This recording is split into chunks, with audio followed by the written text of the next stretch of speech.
তবে নেতা হিসেবে আপনি অযোগ্য নেতা, যে অযোগ্যতার কারণে আজকে আপনার কর্মীরা আমার সরকারি অফিসগুলি, আদালতগুলি, বিভিন্ন ভবনগুলিতে তারা আগুন লাগিয়ে দিয়ে তারা এই ঘটনা শুরু করছে। কিসের নেতৃত্ব দেন আপনি? নেতা কিসের আপনি? আপনার কর্মী আপনার কথা শুনবে না, তার মানে আপনি অযোগ্য নেতা। তার মানে কি আপনার দ্বারা আমরা চিন্তা করব যে অতীতের যে ভয়াবহতা, এটা কি সঙ্গে আরো বেশি ভয়াবহতা আমাদের এজন্য নেতা যারা আছেন এখানে মন খারাপ করেন, আমি আজকে বলেছি, আজকে যদি কেউ মন খারাপ করেন করে সুযোগ পেয়েছি বলার, মন করে কথা বলে নিচ্ছে, যদি কেউ রাগ করেন তো হবে। এই জন্য অযোগ্য নেতা দিয়ে কোনো কিছু হবে না। এসব অযোগ্য নেতা যদি কোনো দলের মধ্যে থাকে তাদেরকে সরায় দিয়ে যারা যোগ্য রাজনীতি করে, রাজনীতিতে ভালো যারা, তাদেরকে ওই জায়গায় নেতৃত্বের স্থানে বসিয়ে তাদেরকে দিয়ে এই দেশটা সুন্দরভাবে চলুক, এটা আমরা আশা করছি। আমি একজন এই দেশের ক্ষুদ্র নাগরিক হিসেবে, ছোট মানুষ হিসেবে, একজন নেতা হিসেবে আমারও কিছু প্রত্যাশা রয়েছে, আমারও কিছু কথা বলার থাকে, আমারও কিছু চাহিদা থাকে। আমি এদেশের নাগরিক, সেই নাগরিক হিসেবে আপনাদের একজন পুলিশ বাহিনীর উদ্দেশ্যে বলি, রাগ করবেন না, যদি আজকে রাগ করেন তো করেন। পুলিশকে দেখতে মানুষ ভয় করে।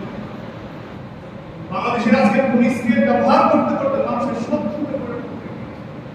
এই সত্তর যতগুলো আছে গোপন আস্থা, আমি মনে করি এই সবগুলোকে ভেঙে ফেলে দিতে হবে। কেউ যদি মনে করে যে আমার নেতা কেউ নাই, তাহলে অবশ্যই তাদেরকে আল্লাহ রাব্বুল আলামিন দাফা করবেন। এই কর্মীরা সেদিন করবে আল্লাহ তাআলা। আজকে আমার যে পরিণতি, আমার যে অবস্থা, আজকে আমার নেতাকে, আমার নেত্রীকে আজকে হারিয়ে করে দেওয়া হোক, তারা বলবে আমি তাদেরকে শোয়াই দেব জমিনের উপরে, তাদের বুকের উপরে পা চাপা দিয়ে, আমাকে যেহেতু জাহান্নামে যাওয়া লাগছে, তাদের বুকের উপরে পা চাপা দিয়ে আমি জাহান্নামে চলে যেতে চাই। আপনি অন্যের ছেলে, অন্যের মেয়েকে সেখানে গিয়ে নির্যাতন জুলুম করবে। আপনার হত্যার কথা মনে আছে? মনে আছে না? কুয়েটের ছাত্র আপনার হত্যার কথা মনে আছে? এটা 19 সালের ঘটনা। আমি সেদিন ঢাকাতে, কি অবস্থা কুয়েটের মধ্যে জায়গায় কারা চান্স পায়? যে সেই চান্স পায় কুয়েটে, কি বলে কথা বলছেন না কেন? কুয়েটের মধ্যে জায়গায়, ঢাকা ইউনিভার্সিটির মধ্যে জায়গায় এসব যে সে চান্স পায় না। আজকে যারা মনে করছে হাসিনা সরকার চলে যাওয়ার কারণে আমরা একটা চান্স পেয়ে গেছি, তাই না? আরে শয়তান, তুমি কিভাবে চান্স পেয়েছো এখানে?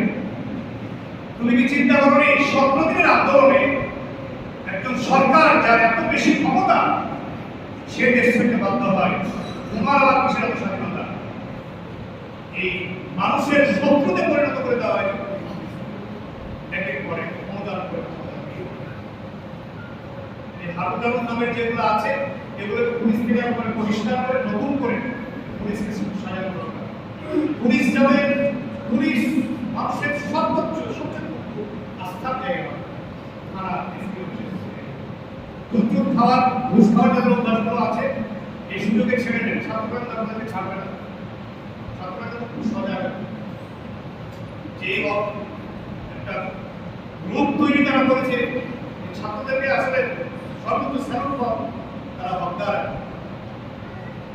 ছাত্ররা যে ঘটনাটা ঘটিয়েছে, সবচেয়ে মহিলাদের সম্মান পাওয়া যায়।